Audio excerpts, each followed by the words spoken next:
Chicago Bears 2020, disappointing year. A lot of people, especially because I live in Chicagoland, I think a lot of people thought that the Chicago Bears were going to make a Super Bowl run. As I tried to talk everybody in Chicago down, and was completely summarily dismissed by the Chicago brethren here. As I reminded people, look, when you lose your career-long dominant defensive coordinator who became the head coach of the Denver Broncos, and you install a guy who's, pretty good, but not the greatest. Well, look, and he's been a top defensive coordinator, so Chuck Pagano, no disrespect to them, but he's not Fangio. He's just not. The defense gets a little bit older. Teams are a little bit 1 year smarter in studying tape with Matt Nagy and the offense and Trubisky and what they were doing there. I thought that they were in for a rough year. That was one of the predictions, and we've mentioned other predictions that we were wrong on. That was one of the predictions Brad, both of us hit on. Mm-hmm. And they still finished 8-8, which is better. I thought they were going to be 7-9, but they still finished 8-8. Yeah.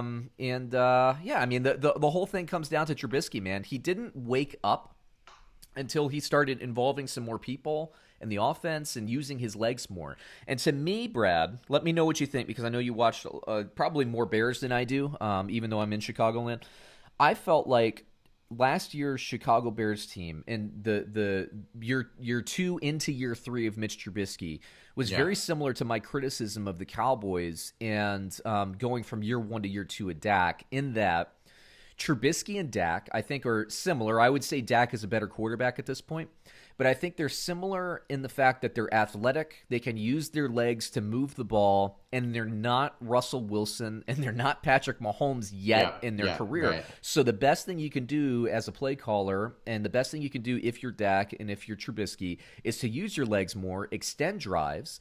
Kirk Cousins, for crying out loud, is actually deceptively very good at running for 10 yards and getting a first down on a 3rd and 10 when your receivers are downfield. And for whatever reason, Dak and Mitch Trubisky are kind of stayed in the pocket. Trubisky started doing better once. I feel like in his head he said, F it. I'm going to go back to what was working in 2018. I'm going to use my legs more. And that's when the Bears started to actually show some signs of life later in the season. But what do you think about Trubisky? And by the way, we will get to Foles in that transaction as well.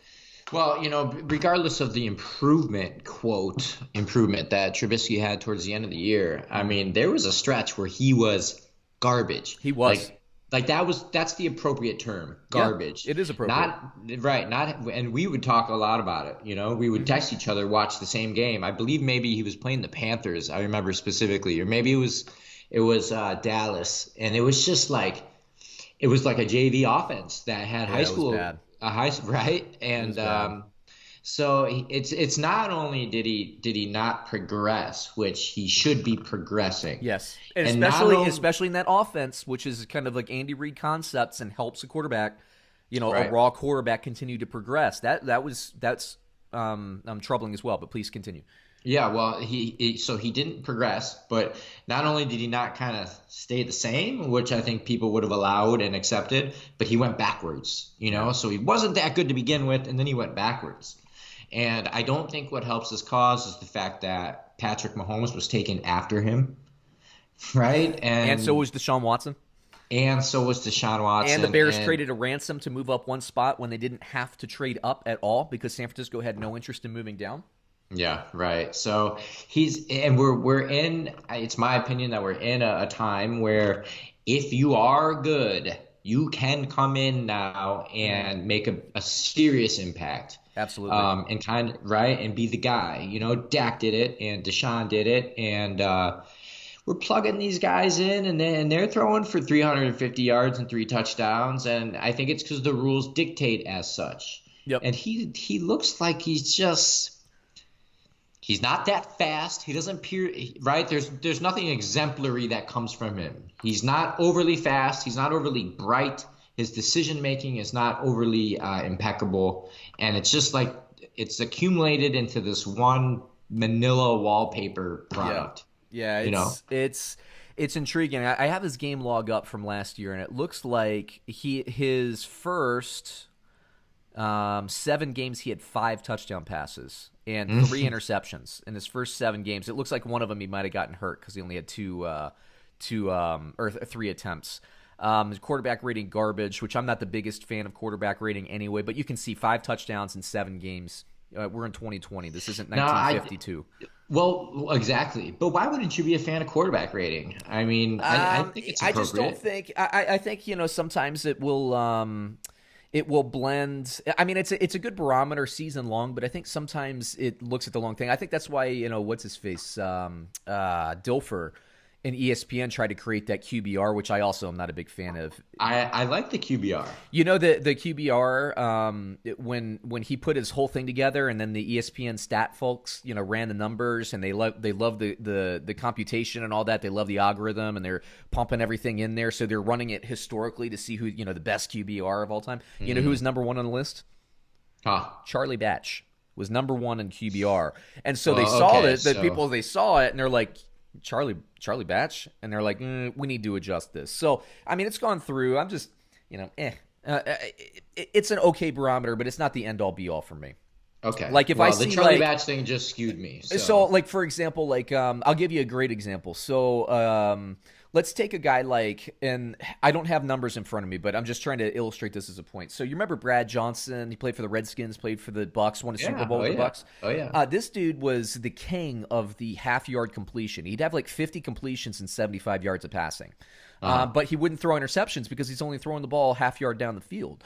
Because of that, his quarterback rating might have been higher than a guy like John Elway, or whoever was playing at the same time, Kurt Warner. I see your point. So, like, sometimes I think it rewards conservatism a little bit more. But again, as looking at it, it's not the worst thing in the world. I'm just saying it's not the end all be all for me. Okay. But, moving forward to the last half of the season, he had quarterback ratings, speaking of 131, 118, 115, a lot of 3 touchdowns, 0 interceptions. Didn't have a single 4-touchdown game. They did lose some games late in the year, but he regressed. Chicago fans, they know it too. Here they're starting to be a little bit more realistic and troubled. But enter Nick Foles, Brad. I mean, it plays well in the playoffs. Doesn't seem to shrink in the moment with pressure situations, but lost his job to Gardner Minshew last year. Yeah, well, my instinct is to say that it's a strategy by way of maybe lighting a fire, not only with Trubisky but with the team. Yeah. I think it sends a message like, okay, well, we brought in a guy that could provide a little bit of quarterback competition for you. So let's make sure you're getting better. Mm-hmm. You'll probably beat him out. Yeah. But let's provide a little bit of a push. Yeah.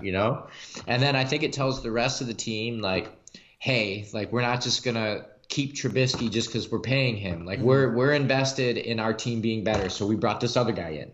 Right? Yeah.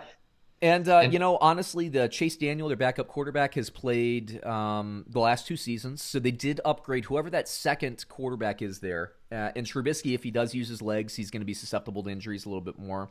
But don't forget now, Nick Foles spent time with Andy Reid. Andy Reid is credited with basically. I like Nick Foles. Yeah, and he spent time in Philadelphia. He knows this system. I think Trubisky loses the starting job in camp, man. I don't.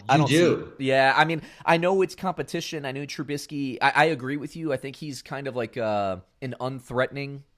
I think he's meant to be like a guy who's good enough to take your job if you don't like buckle down. But I think Foles wins the job in camp because I think Foles gives the Bears the best chance to win today. And this defense, although they took a step back, and that's not a slight on this defense. I'm just saying they were extraordinary in 2018. It's hard to keep up that level of play. I think the Patriots defense and the 49ers defense are probably going to take steps back in 2020 because it's hard to play that strong for 2 years in a row. That's very rare. But this is still a top defense, definitely top 10, possibly top 5 defense. Yeah, well, whenever you have that maniac at linebacker, it's almost like it just ensures the fact that you're at least a top 10, right? Yep. And I'm looking. They lost already in free agency. They lost Leonard Floyd, Brad. That hurts, but they're bringing in Robert Quinn. They're bringing in a pair of tight ends to try to get something out of that position. Your personal favorite, Jimmy Graham. Seriously, like Jimmy Graham in this system, maybe, but I think he's kind of done. But Demetrius Harris is interesting because he's always shown some promise, but never been on like a really good team. So he could be actually the better of the tight ends, and he's the cheaper of them. So we'll see how that goes. But the Bears, I think they'll be.